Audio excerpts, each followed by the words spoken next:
Nope.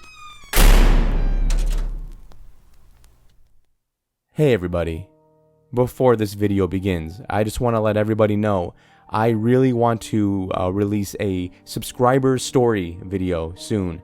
So if you have any scary stories you want me to narrate, whether it's paranormal, true experiences, fiction that you've written, anything along those lines, send them my way either to my email address at nopetocreepy@gmail.com or drop them in a comment below, and I will make sure to look through all of them to compile this video.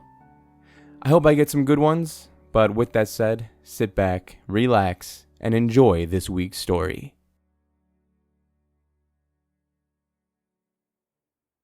It was trick-or-treat night, Halloween for the uninitiated. A night I was really looking forward to because this year I could finally go trick-or-treating with just my friend instead of my whole family. It was 13-year-old me and 14-year-old Andre. We lived in a tiny neighborhood where almost nobody gave out candy, so we would usually go to the big, rich neighborhoods where they gave out king-size candy bars. The only thing about that neighborhood was that there was an old house there that never had the lights on. My parents would never let me knock on their door, but I decided since it was just Andre and me, that we would do it. The house was located on Orchard Avenue. The house number was 927. 927 Orchard Avenue. Now, this was a big-ass house. Looked like it cost around $750,000 to $1 million. When we were walking up to the front door, I already sensed something was wrong. "Andre, I'm starting to regret this decision," I said. "Quit being such a pussy," said Andre.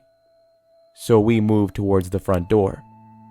But when we were about 4 to 5 feet away, it burst open like someone was watching and waiting for us to walk up to the door.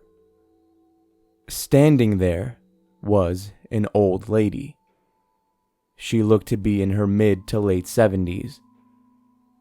Now, there were lights on inside, so someone had to have done something to block the windows so that no one could look inside and no light could shine out. I was going to ask Andre if he wanted to leave, but I knew he would call me a bitch or something again, so I decided to ignore my gut feeling. The old lady said she forgot her candy bowl in the kitchen and that she would be right back.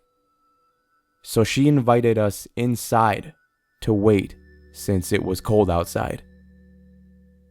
We got inside the house, and the old lady closed the door behind us, locking it, which I thought was weird.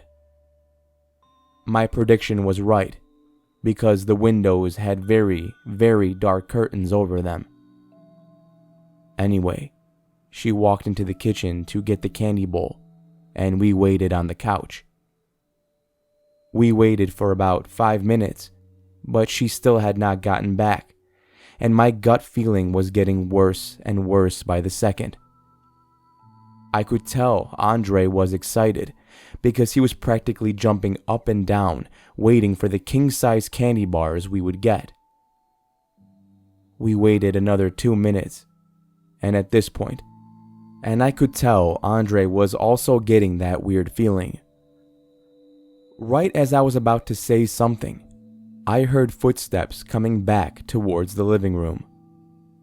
Andre seemed to be getting excited again. But instead of the old woman coming back, there were 2 men, dressed in all black, wearing ski masks. And they were holding knives in their hands, and were telling us to get into the basement. The sense of excitement that Andre was feeling flushed because his face was pale. I knew we were screwed if we didn't do what they said, so we walked into the basement. They threw us to the floor, and they said they would be back soon and told us not to move. They walked up the stairs. Now, this basement had a little window which led to the outside. I was hoping I would be able to open it, but it was nailed shut. Since I was so scared, I didn't even notice the smell of blood and rotting flesh from behind a door. I knew we would end up like those people if we didn't escape. In the corner of the room, I noticed a brick. I picked the brick up and threw it at the window, causing it to smash. I told Andre to go first, but he wouldn't budge. I could tell he pissed his pants and was frozen in fear. I didn't want to end up like those dead people, so I climbed out of the window, getting cut and scratched by the broken glass in the process. I knew those people heard me break the window, because I heard running footsteps above, and I heard the basement door open. Then I heard footsteps running down the stairs. Then the lights went out. I didn't know what to do. Andre was still down there, and there was no way I could save him myself. So I ran towards the nearest house for help. Sadly, as I ran away from that old house, I heard the painful screams of Andre. They had him, and they were going to kill him. It took me 5 minutes of stumbling over my own feet to get to another house. I banged on the door, and a young man opened it. He asked me what was wrong and why I was banging on the door. I told him that my friend was kidnapped by 2 men, but he thought I was pulling some kind of prank and told me to get off his property before slamming the door in my face. Now, this was before I had a phone, so I ran as fast as I could back to my house and screamed for my parents to call the police. But by then, it was well past the hours that I should have been home, so they were gone. They were out looking for me. I waited for about half an hour for them to get back home. I told them everything that had happened, and they called 911. The police arrived at our house an hour later, and they said they found the body of Andre, but that was it. They also told us there were at least 24 other dead bodies behind a door in the basement, and that I was lucky to get out of there alive. Sadly, the same couldn't be said for my friend. They found him with his face bashed in, fingers cut off, and a big pool of blood around him. I cried for days and days after that. So I can't warn you enough. If you come across 927 Orchard Avenue, never knock on the front door.